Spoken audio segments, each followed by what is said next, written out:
오늘 하나님의 말씀 전하는 제목은 거룩한 변화를 이룬 사람들이라는 제목입니다. 그러면 거룩한 변화를 제일 먼저 시작한 분은 누구냐 하면 하나님께서 이 땅이 죄로 인하여 완전히 어두워져 버렸을 때 바로 예수 그리스도를 이 땅에 보내가지고 이제 그 많은 생명을 구원하실 계획을 세우시고 실천하셨습니다. 왜냐하면 땅에 머무는 모든 사람들 다 하나님의 형상이고 소중한 사람이며 하나님이 보시기에는 천하보다 귀한 사람들이에요. 그래서 독생 성자를 보내서 사람의 구원할 계획을 가지고 계셨는데 그걸 실천하셨습니다. 그래서 요한복음 3장 16절에도 하나님이 세상을 사랑해 가지고 독생자 예수님을 이 땅에 보냈다라고 말씀하고 계셔요. 그런데 예수님을 믿으면 구원받는다 그런 말씀을 하셨죠. 그런데 예수님이 이 땅에 오셨을 때에 그 구원을 방해하려고 하는 세력이 있습니다. 그 세력이 바로 하나님으로부터 은혜를 입은 제사장이나 장로들, 교권주의자들이었어요. 그들이 예수 그리스도를 이단으로 몰고 잘못된 사람으로 몰아서 십자가에서 달았습니다. 죽였습니다. 그러나 예수님은 바로 인간의 모든 죄값을 치르시고 부활하셔가지고 자기를 따르는 사랑하는 제자들을 마지막으로 교훈하셨어요. 제자들아, 예루살렘을 떠나지 마라. 그리고 떠나지 말고 내가 너희에게 약속하고 또 하나님께서 주시기로 한 성령을 받아라. 라고 했을 때 사랑하는 제자들과 120명의 성도들이 기도해서 성령의 사람이 되었습니다. 성령을 받은 그들은 그리스도께서 맡기신 구원의 사역을 위해서 복음을 전했습니다. 성령의 감동을 받아 전했습니다. 그러니 예수님을 받게 하던 그들이 다시 예수님 말씀에 순종하는 이들을 향해서도 받게 하기 시작을 했습니다. 신문하고 가두고 때리고 죽이고 그렇게 하려고 계획을 세웠습니다. 그럴 때 이 광경을 본 한 바리새인인 가말리엘의 율법 교사가 이스라엘 사람들 또 그 지도자들을 향하여 말을 하고 있습니다. 그 내용을 보면은 사도행전 5장 38절에 나오는 말인데 이 사람들을 상관하지 말고 버려두라. 이 사상과 소행이 사람으로부터 났으면 무너질 것이요 라고 얘기를 하죠. 지금 사도들의 역사와 성령 받은 성도들의 역사, 초대교회의 역사를 보면서 이 사람들의 소행을 버려두라 라고 얘기를 하죠. 그러면서 하는 말이 사람에게서 났으면 무너진다. 그리고 한 두 가지 예를 들어가지고 드다와 유다의 예를 들어서 누구는 무너졌고 누구도 많은 사람이 따랐는데 무너졌으니까 이들의 소행도 사람에게서 났으면 무너질 것이니까 나비둬라. 만일 하나님께로부터 났으면 너희가 그들을 무너뜨릴 수 없겠고 라고 얘기를 하죠. 하나님께로부터 났으면 무너뜨릴 수 없겠고 도리어 하나님을 대적하는 자가 될까 하노라 라고 얘기를 합니다. 여러분, 하나님이 하시고자 하는 것은 인간이 막을 수가 없어요. 할렐루야. 무너뜨릴 수 없다는 거예요. 그 말을 들은 박해자들은 사도들을 불러서 채찍질을 하고 말합니다. 예수님의 이름으로 말하지 마라. 전하지 마라. 라고 하면서 가두었던 자리에서 풀어줬습니다. 여러분, 노임을 받은 사도들은 억울해하기도 분노하지도 않았어요. 성경에 보면 그들은 사도들은 그 이름을 위하여 능력받는 일에 합당한 자로 여기심을 기뻐하면서 공의 앞을 떠나니라. 그 공의 앞을 떠나니라. 재판받는 그 자리를 떠났어요. 매맞는 자리에서 떠났어요. 그리고 그들은 날마다 성전에 있든지 집에 있든지 예수는 그리스도라고 가르치기와 전도하기를 그치지 않았어요. 그들이 때리면서 금한 것을 마음에 둔 것이 아니라 다 벗어버리고 하나님 말씀으로 돌아온 거예요. 우리는 항상 이 땅에 살면서 두 가지 소리를 들으며 삽니다. 할 수 없다, 약하다, 힘들다, 이거는 불가능하다, 이렇게 많은 소리를 듣습니다. 이거는 미법이다, 이 얘기를 하죠. 그러나 성경은 말합니다. 할 수 있다, 믿으면 된다. 그 두 소리를 듣고 성경 말씀을 따라 사는 사람이 있는가 하면 세상의 제도와 규례에 묶여서 항상 인본으로 사는 사람이 있습니다. 그런데 이 사도들은 뭘로 살아요? 하나님의 말씀을 마음에 두고 사는 거예요. 성경 에스겔서도 보면은 그렇게 말합니다. 그들은 심히 패역한 자라 그들이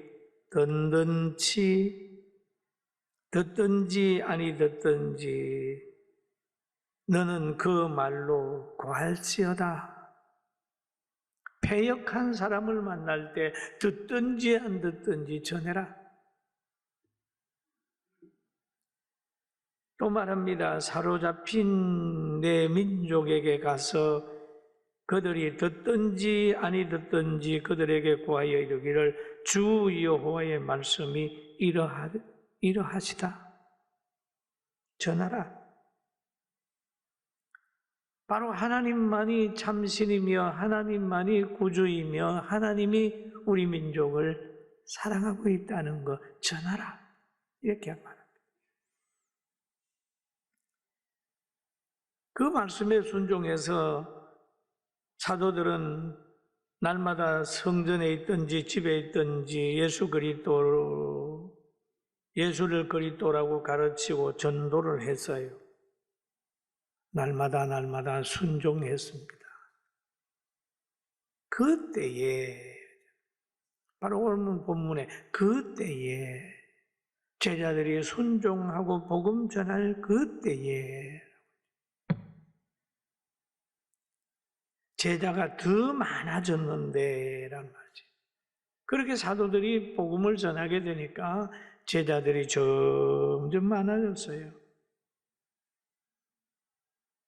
헬라파 유대인들이 자기의 가부들이 매일의 구제에 빠짐으로 히브리파 사람을 원망하니라는 말씀이 있어요. 성도가 많아졌어요.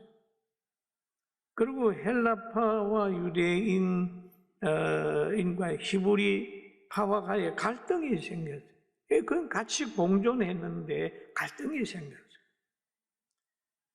그 당시에는 하나님의 말씀대로 가부들을 돌보았단 말이에요. 매일 성전에 있는 그 물질 가지고 의지할 곳도 없고 불쌍한 가부들을 도왔어요. 고아도 돕고 가부도 도왔는데 그 빠지는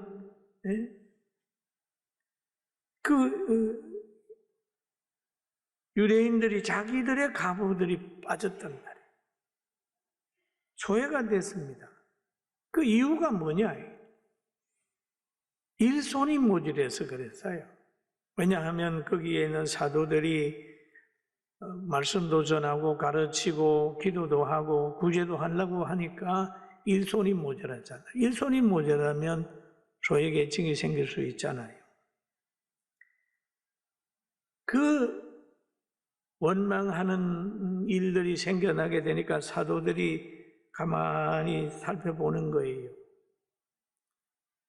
자기들에게서 문제를 찾았어요. 우리가 여러 가지 하려고 하니까 이거 좀 일손이 부족하구나. 소외계층이 생기구나 생각을 해가지고 대안을 찾은 것이 바로 집사님들을 세우는 거예요. 집사를 세운 거예요. 여러분, 지상에 있는 교회에는 항상 문제가 있을 수 있습니다. 큰 교회도 그렇고 작은 교회도 그렇고 모든 땅에 있는 교회들은 항상 원망도 생길 수 있고 갈등도 생길 수 있고 소외계층이 생길 수가 있어요. 서운하다, 왜 우리는 구제에 빠졌나, 이런 일이 생길 수 있어요. 성령이 충만한 초대교회로 그랬으니까요. 그러니까 사도들이 그렇게 말하지요. 이제 안 되겠다. 안 되겠다. 너희들 중에 지혜와 성령이 충만한 사람을 선택을 해라. 라고 얘기를 하죠. 그리고 12사도는 말합니다. 모든 제자를 불러 이르되 우리가 하나님의 말씀을 제쳐놓고 접대를 일삼는 것이 마땅하지 아니하니라고 얘기를 하죠. 하나님의 말씀을 우선해야 되는데 우선하지 못하고 인간적으로 접대하는 것 때문에 안 되겠다라고 해서 사도들은 다시 자신에게 부여된 특별한 사명을 가지고 가는 거죠. 사역의 우선순위가 있어요. 우선순위. 목회자의 사역의 우선순위, 장로님들의 사역의 우선순위, 권사님들의 사역에 다 이렇게 정해져 있어요. 손은 손의 사역이 있고 발은 발의 사역이 있고 입과 코와 눈의 모든 사역이 다르듯이 교회에서는 다 나름대로 사역이 있습니다. 여러분, 히퍼의 사역이 없는 것 같죠? 그러나 가장 중요한 부분이 나는 아무것도 아니고 그냥 교회 와서 앉아만 있는데 나는 별거 아니지 생각하지만 그 앉아있는 그 장소, 예배드리는 그 모습, 이것도 대단한 사역인 것을 알고 예배 잘 드리고 축복 많이 받고 행복하게 신앙생활하길 주의 이름으로 축원합니다. 사역이 다 있어요. 그리고 사도들은 자기를 살핍니다. 그런 다음에 우리는 오로지 기도하고 말씀 전하는 사역에 힘쓰겠다. 그러니까 여러분들이 형제들 가운데 성령과 지혜가 충만하여 칭찬받는 사람 7을 택하라. 우리가 이 일을 그들에게 맡기겠다. 이 일이 뭡니까? 구제하고 접대하고 또 물질 관리하고 돌아보는 거, 가부를 돌아보고 고아를 돌아보고 하는 것을 맡기겠다. 그런데 여기 맡기는 분의 대상을 보면은 성령과라는 얘기를 합니다. 성령과. 지식이 있고 돈이 있고 잘나고 많이 배운 사람 얘기가 아니라 성령과 지혜가 충만하여라고 하는 말을 합니다. 왜 성령을 앞세울까요? 바울 사도는 고린도전서 12장 3절에 성령으로 아니하고는 누구든지 예수를 주시라 할 수 없느니라 하고 합니다. 성령으로 아니하고는 예수님을 주시라고 할 수 없고 성령으로 아니하고는 거룩한 일을 할 수 없다는 거예요. 교회의 일은 영혼 구원의 사역은 성령께서 하시는 거예요. 그러니까 성령이 역사를 해야 되죠. 회개하고 성령을 받은 사람이 구제하고 접대하고 사도들의 일을 도울 수 있는 겁니다. 세상의 지식과 경험 가지고 물질 가지고 뭔가 하려고 하면 그건 착각입니다. 성령을 받아야 주의 일을 잘하고 하나님 마음을 잘 알 수가 있어요. 성령을 받아야 정인이 될 수 있습니다. 오직 성령이 너희에게 임하시면 너희가 권능을 받고 예루살렘과 온 유대와 사마리아와 땅끝까지 내 정인이 되리라라고 말씀하셨어요. 그 다음에 지혜가 있어야 된다라고 얘기를 하죠. 그런데 이스라엘 백성도 지도자를 뽑을 때 보면은 지혜가 있는 사람을 뽑았습니다. 신명기 1장 13절에 보면은 너희는 각 지파에서 지혜와 지식이 있는 인정받는 자들을 택하라. 내가 그들을 세워 너희 수령을 삼으리라 라고 얘기를 했죠. 지혜가 있어야 된다. 지혜. 그럼 지혜는 뭐냐? 하나님을 아는 것이, 여호와를 경외하는 것이 지혜의 근본이요라고 잠언서 9장 10절에 말하고 있습니다. 여호와를 경외하는 것이 지혜의 근본이라. 근본이 있는 사람이 되어야 된다. 거룩한 자를 아는 것이 명철이라고 얘기를 하고 있습니다. 그러니까 성령과 지혜가 있어야 된다. 그런데 여기에 보면은 그 초대교회 집사들이 세워졌어요. 세워졌는데 이분들이 세워짐으로 인하여 갈등이 없어진 거예요. 원망하는 게 없어졌어요. 그리고 온 무리도 기뻐했어요.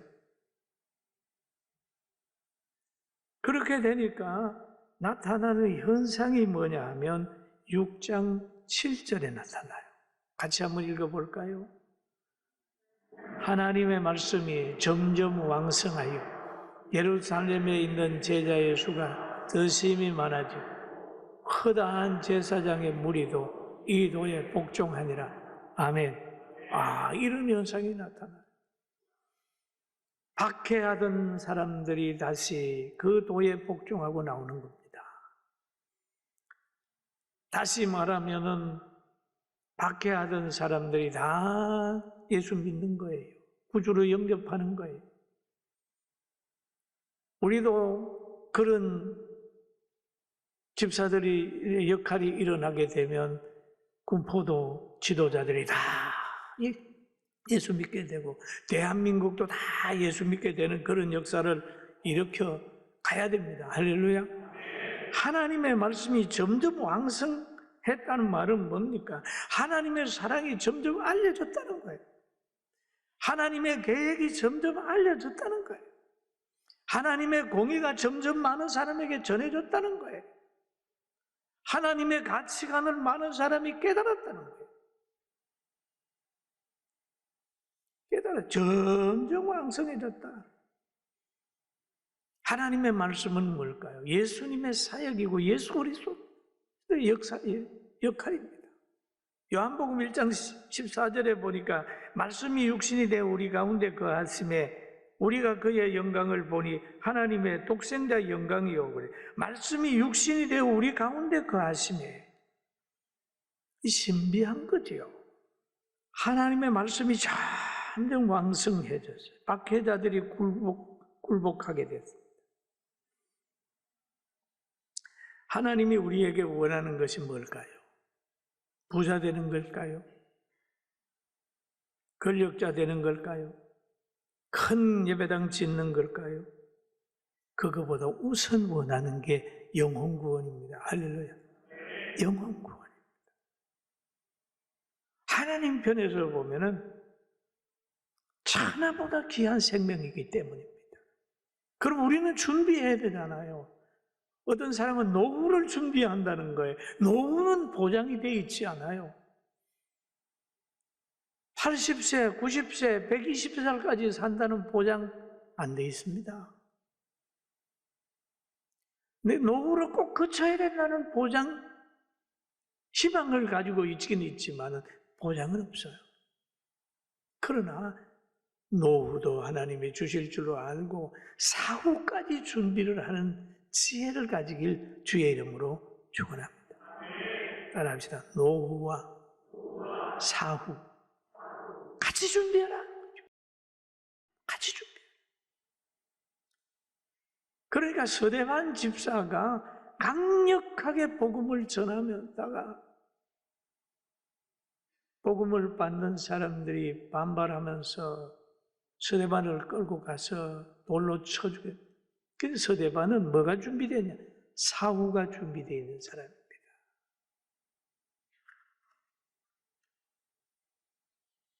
젊어서 돌에 맞아 죽으면서도 사랑의 기도를 드렸고 얼굴을 환하게 빛났어요. 왜? 사후가 준비됐으니까.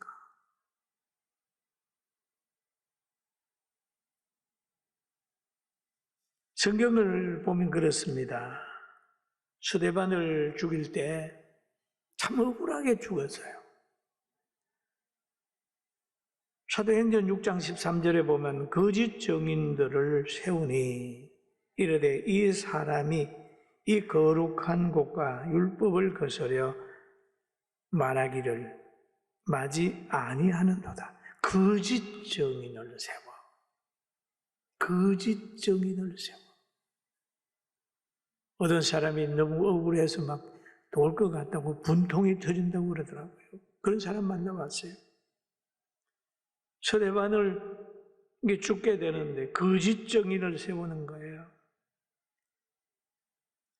그의 말에 이 나사렛 예수가 이곳을 헐고 또 모세가 우리에게 전하여 준 규례를 고치겠다 함을 우리가 들어노라 하거늘 그 중에 앉은 사람들이 다 서대반을 주목하여 보니 그의 얼굴이 천사의 얼굴과 같더라.